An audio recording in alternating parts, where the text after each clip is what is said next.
Welcome to art or something like it. Television series about artists in all genres, background, the media, from music, performance, writing, and poetry, to photography, sculpture, film, and video. Sit Back, relax, and enjoy the show. You are watching art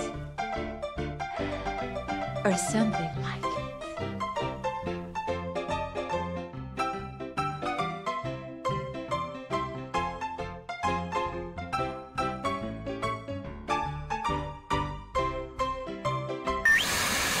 Ladies and gentlemen, you are here because you are interested in the bizarre, the unusual, the unexplained. We cannot hide the secret any longer. The multi-threat, model, artist, burlesque star. This is what you've all come to see. Are you prepared for the shocking horror that is Molly Crabapple? Hello everyone, I'm Molly Crabapple, hey! I do silly, funny Victorian pictures. I trick people into paying me for these pictures. I've drawn for the New York Times, the Wall Street Journal, I've hung in galleries across the country. My work was once protested in Phoenix because the picture Cockfighting apparently had a bit of sexuality in it. When I was 17 and living in Paris, I had a boyfriend who was doing a play which I later realized he had sort of plagiarized from Sheridan. And he thought of a character which was based on me, which he called Molly Crabapple, because he didn't think I was a very nice person. This piece is called Modern Witches. It's really a rehash of a picture I did when I first moved to Williamsburg. I just was starting to draw in my sketchbook, and I drew this girl with stripy stockings with her legs crossed. Then I was like, wouldn't I be cool and surrealist if I put her in an ocean? Then I was like, wouldn't I be cool and surrealist if I gave her a newspaper with wacky headlines? And then to fill up the page, I did some scrolly vines, and I added a witch's hat to it. When I started modeling, I had to think up a pseudonym because naked models always get lots of disreputable gentlemen tracing them. So I thought, why don't I use Molly Crabapple? That's such a cool name. This picture is very simply entitled Skeletons. It's actually a fairly typical example of how I work. I did this for a friend of mine in a trade, and she asked me to do something Day of the Dead related. So I took Day of the Dead idea and my mind got cooking. I was like, wouldn't it be cool if they were skeletons and they were dancing? And then I thought, well, skeletons dancing, that's okay. But what if they were in a cemetery? A bit cliched, right? But what if the tombstones were snow globes, and inside them were lots of those little couples that you see on top of wedding cakes, all eternally frozen dancing, and then here in the center is this skeleton couple wildly kicking up their heels. Isn't that smart and a commentary on love and stuff? Molly Crabapple now has become a sort of brand name. I use it to conjure up this vision of snarky Victorian stuff, the stuff I sell. So in that capacity, it's been really good because it's memorable, much more memorable than a legal name would be. This piece is called Rococo Dinner Party. This one was actually directly inspired by some life events. I had to make nice to someone I didn't particularly like, and I went home and I engaged in an elaborate revenge fantasy. And I was like, what if all those older, powerful people, what if I could do what I wanted with them? So I have this gentleman over here in the center, and he thinks he's pulling one over on her because he's pretending to look at her necklace, but obviously he's looking at her female endowments. However, the girl on the other side, her twin, is pouring poison into his drink, so I guess she really got one over on him. There's one of my favorite characters, Girl Thing, over here. She's this tiny little girl who is a stand-in for me that I put in my drawings who subverts the main theme of it. She's usually having fun, like running off with an olive or pulling someone's hair or pricking someone with a pin. Well, I learned to draw in a sketchbook. I was in Paris and I saw this store that sold these beautiful leather-bound books. And I fell in love with these things and I wanted one. So I got all this money that I probably should have, spent on food or a return ticket, and instead I bought, a $100 leather-bound book. But once I got it, I was terrified because I didn't really know how to draw. So I decided that I had better learn how to draw before I mutilated this beautiful thing that had cost all my savings. This piece is one of my most popular pieces. This is Trixie and the Tapeworm. This is, I'm sure when I die, what I will be remembered by. This one started off because I decided I wanted to do a picture of a burlesque dancer, and I started doodling in my pad, and a stray line sort of reminded me of like a snake, and I was like, a girl with snake, that's not very interesting. But what if she had a tapeworm? That would be sick. So I started experimenting, and I did this drawing of her with a tapeworm going through her. As you can see, she's holding it in one hand very proudly, and it's coming out the other end of her. And I thought, moral of the story, you should always capitalize on your faults. Because Trixie could feel very sad that she has a tapeworm running through her, but instead she turns it into a dance act and is showered with money, and that's a good lesson for life.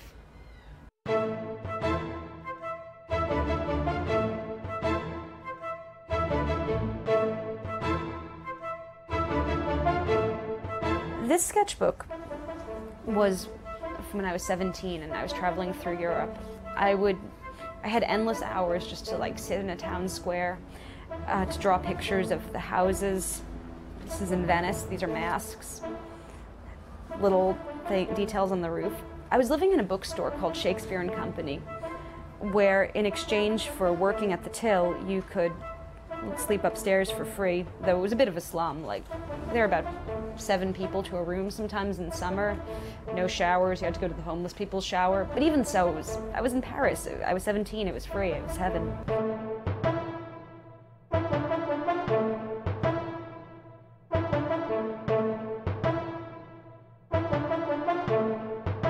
When I was in Shakespeare and Company, I had an infinite amount of time to sit around and doodle.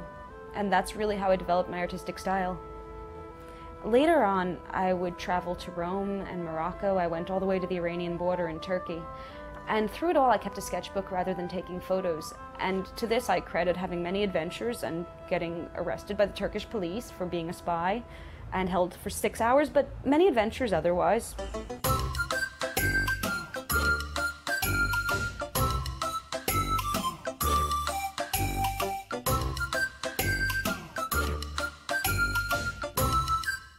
Alright guys, our time is over, but thank you for watching. You want to find more about me? Go to www.mollycrabapple.com. You can see every single dirty Victorian thing I've ever drawn. You can read my client list and my biography, and you can download cool things for your website.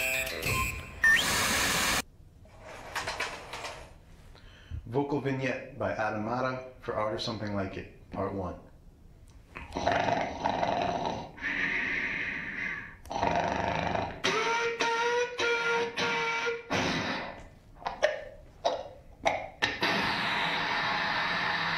Before Carpella. Next time on Sex and the City. Tonight I'm gonna...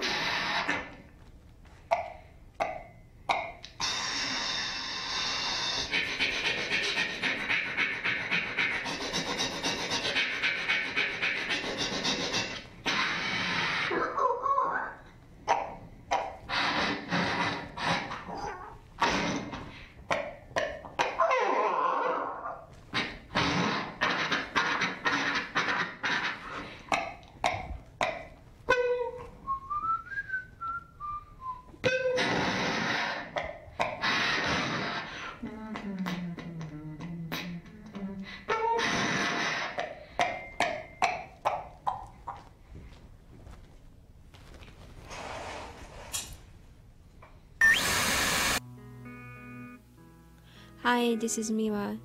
Thanks for tuning in. I'd like to tell you a little bit about myself and maybe sing a few songs. I grew up in a small town in Japan, and ever since I was 10 years old, I knew I wanted to go to New York City, and one of my dreams was actually to be able to sing and write my own song. I guess at 10 years old, I was thinking more about singing than actually writing songs. But New York City, I knew it. I was going to go. Don't wake me up. I'm dreaming about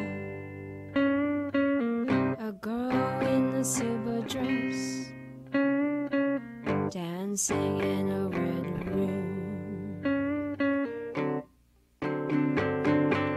down in New Orleans.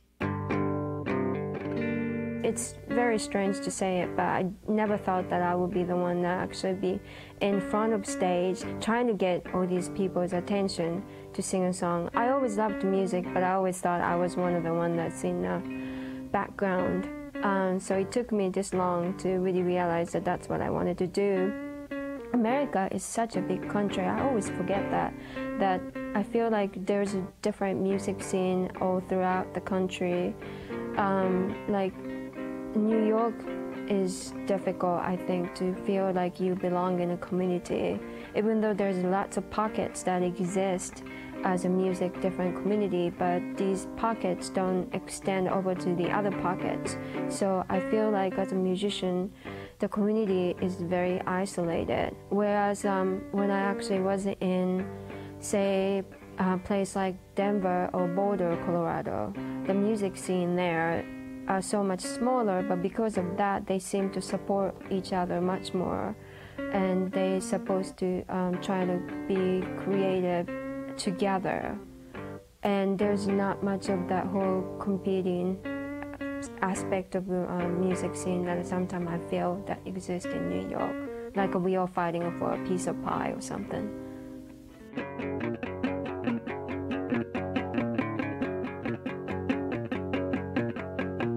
I like telling stories.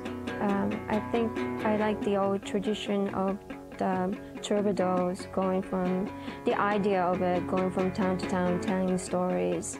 So that's how I like my music to be, that each song is a story. Funniest joke ever told. I took a step so bold. Turn around, look around, there's no one around.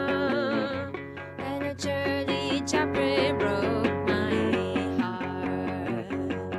I'm actually glad that I waited this long to start writing music of my own, because before that I don't think I have enough confidence, and I didn't believe in myself enough that I'll be able to have a unique voice. Now I feel like I'm comfortable in my own skin, much more so that I believe that my voice is unique, and I'm not so influenced by what other people might think of me, or what the trend should be, or how I want to be cool, or any of those things. Although, I mean, of course, there's up and downs all the time. It's only human beings. But if it wasn't for what I have gone through and make some few tough decisions, I would not be able to write songs that I want to write right now. The hardest decision I've made when it comes to music is that I'm going to try to be a musician, to actually come to terms with that the music is in me and it's not going to leave me. Was it really you that I found? How did we get so lost? Was it really me? Was it me that you found?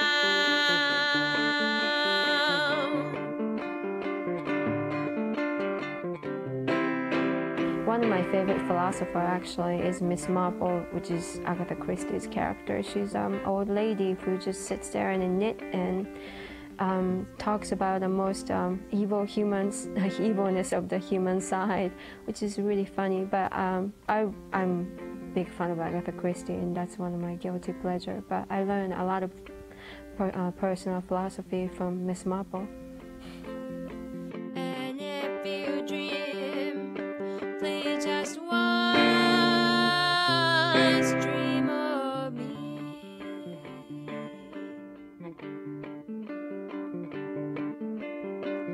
I shadow into pieces today with emptiness I found. I looked at me, who I used to be.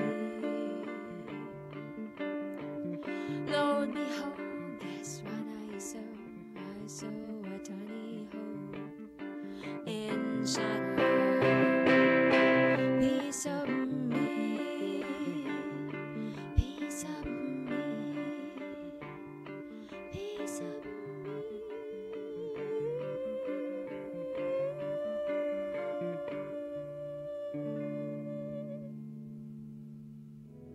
thank you for watching Art or Something Like It.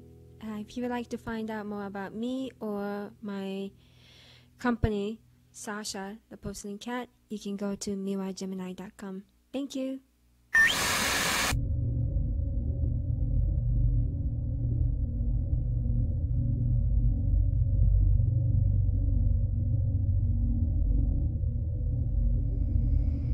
My name is Adam Barnick. I'm a writer, director, editor, and sound designer.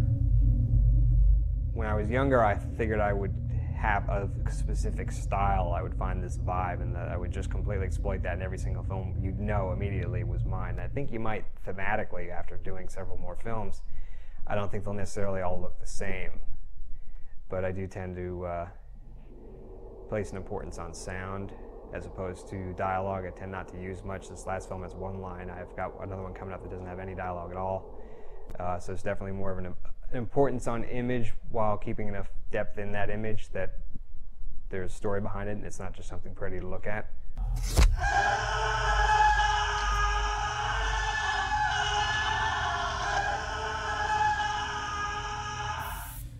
Mainstream, it's about a couple different things, but what I started out with, I would say, was about societal autopilot.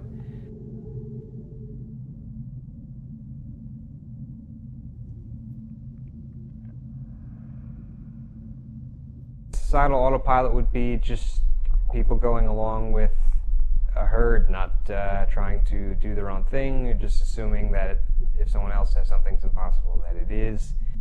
The problem of anybody who's outside a certain mode of thought or outside the box is suddenly marginalized. Artists get this in general. There's a constant fight between, you know, people being alive and just sort of being just part of this machine.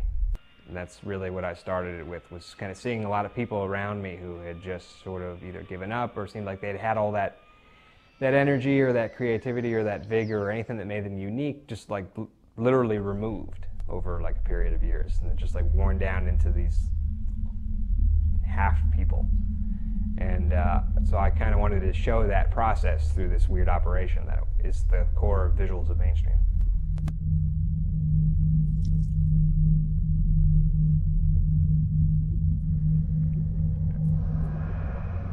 I think there's just sort of a generalization that artists are crazy. It's something just on the side, you know, it's not taken seriously. I don't know if it's because we're such a young country, but it seems, you know, like everything overseas in other areas, it's much more nurtured and appreciated. Places like Ireland, artists aren't even taxed, they're much more respected. And here it's kind of just, you're automatically seen as off if you spend your whole life trying to create. And at least I'd see that from like a political side. Please, no more. No, I don't plan on staying just in the horror genre. I've done stuff outside it before. The previous short I did from this was a comedy. I tend to gravitate toward it. Of all the things that I create or I have in development, probably about like 60% of it is horror or dark. But that doesn't necessarily mean that's the only angle I'm going to pursue. I think the themes I'm interested in can apply to different genres. They don't necessarily have to be told in a freaky fashion. I deal with the business end of filmmaking as best I can. I'm not, you know, intensely versed in all aspects of filmmaking. I'm always learning, and I just consider that it's a necessary part of it to get to the creative side. It's something that you just have to force yourself to be involved in. You can't distance yourself from it because you don't want somebody else making all the decisions for you because you don't know what would happen. And you should be in control of the process as best you can.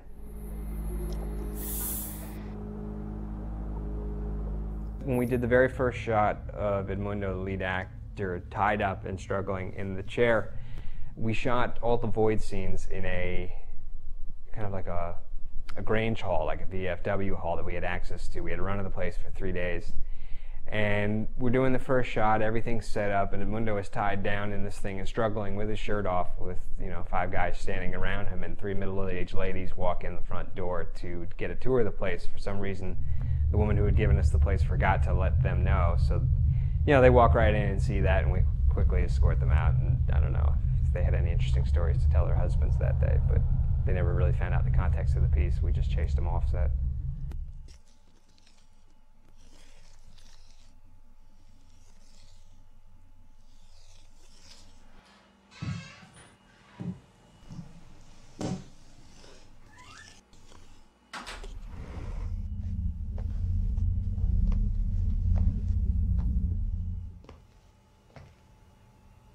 How was your day?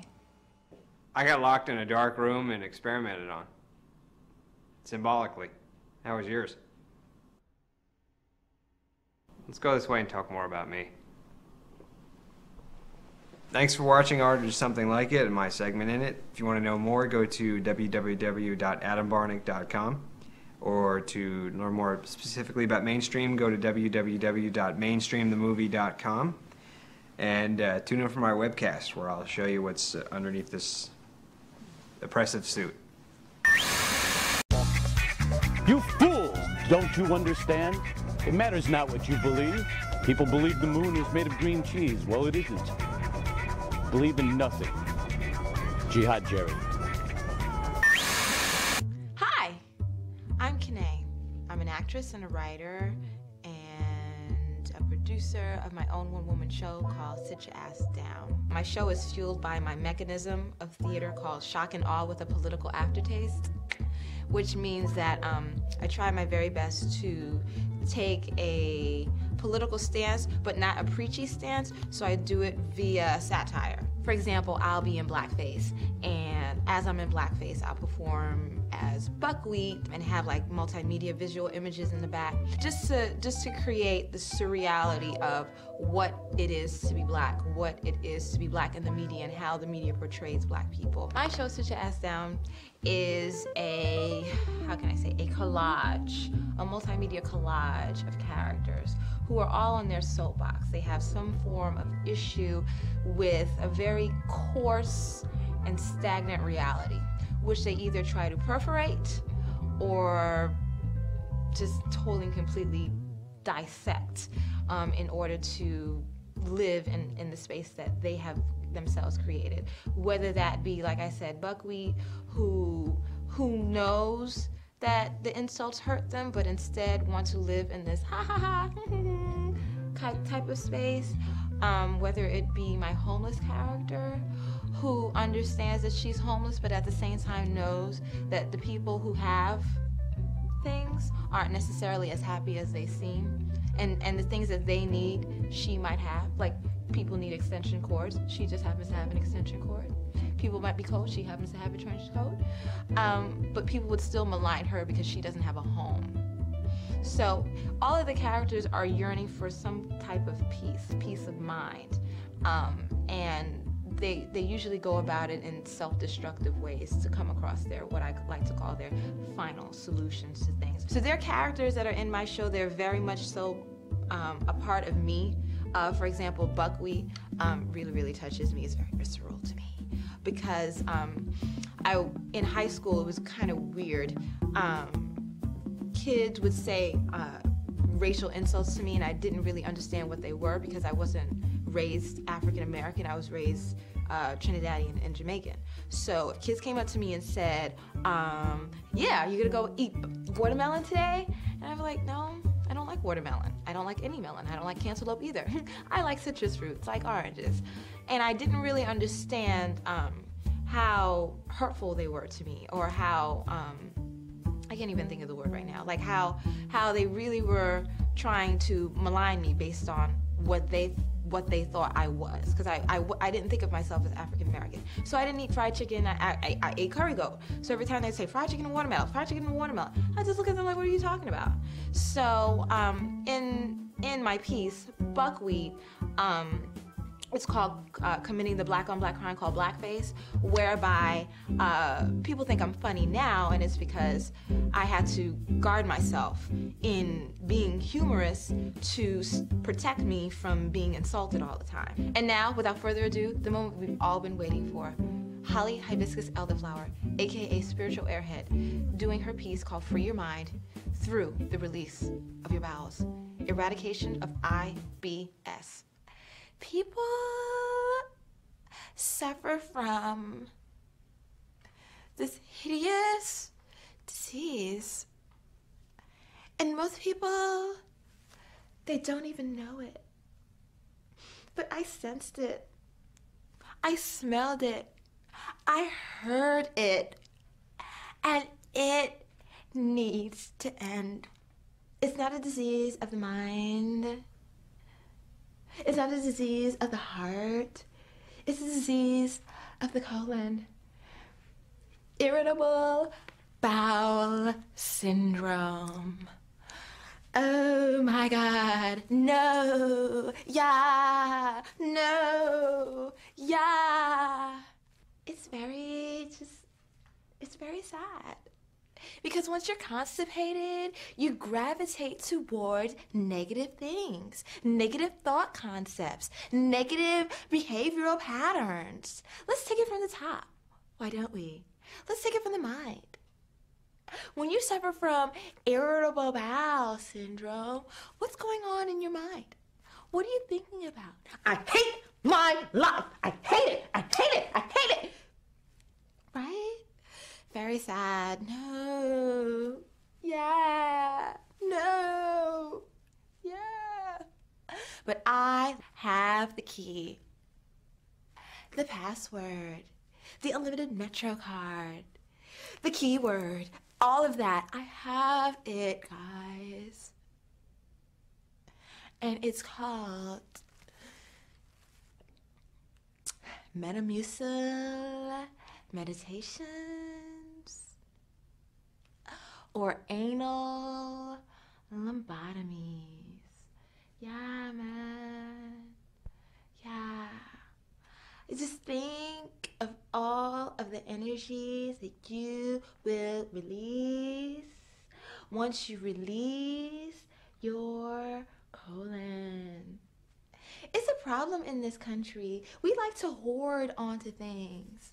Stop holding on to those negative thought patterns and behaviors and shit. Take time for you, and also take time for your colon. Thank you. This has been Holly Hibiscus,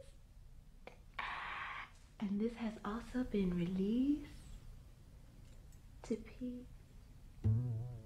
Thanks for watching Holly Hibiscus, which is an excerpt from my one-woman show called Sitchaassdown. If you'd like to find out more about me or my nonsense of my show, my website is Sitchaassdown.com, and my email address is Sitchaassdown@gmail.com. Thank you.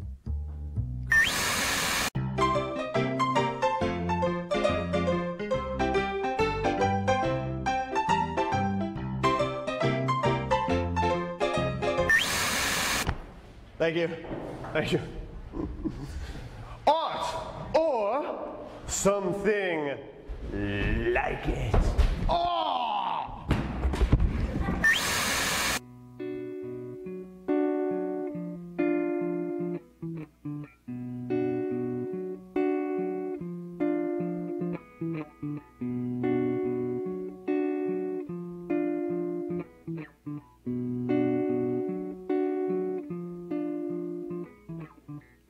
Tomorrow we can go have a picnic on a hill. I wear dandelions you picked in my hair. We walk around holding hands like old sweethearts. We watch sunrise